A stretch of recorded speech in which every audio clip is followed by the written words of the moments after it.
You never really know a person until time starts revealing the little cracks. That's how I found out that a friend I trusted once carried silent grudges against me.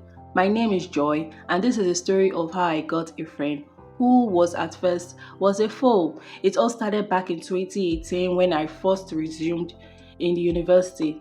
I already had some people I was cool with before resumption, so we hanged out together most times. My friend Amanda also had other people she talked with from her department, and most times it looked like I was the third wheel in those situations.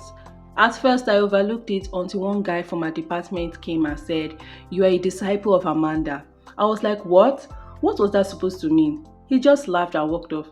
From that day, I started noticing our differences and decided to mind my business. That was when I got the attention of one of my classmates, who was a guy. His name was Izzy Daniel. We started talking during one general studies class, and since then we were cool. I remember during exams or test week, I can't recall, it was computer based and we were waiting outside the ICT building.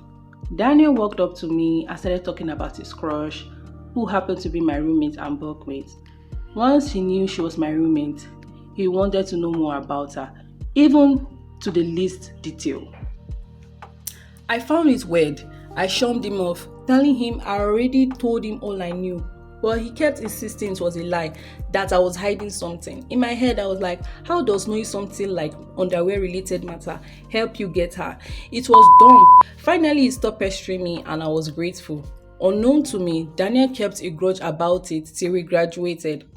We were still friends though, but during the COVID-19 lockdown in our second year, I started noticing something was off. We had an advanced calculus course then.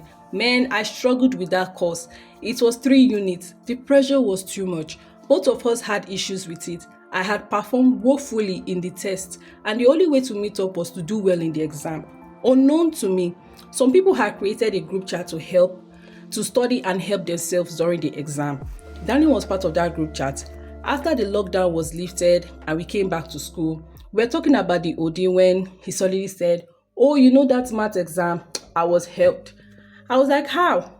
Then he started talking about the group chat and how a math major had helped him during the exam. I was stunned and in disbelief. I said, "But you know how hard I struggled with that course." And he just went, you know, blah, blah, blah. That was the day I knew every man for himself. I failed the course and had to take it again in final year before I later passed. As painful as that was, I didn't know the real drama was just only beginning.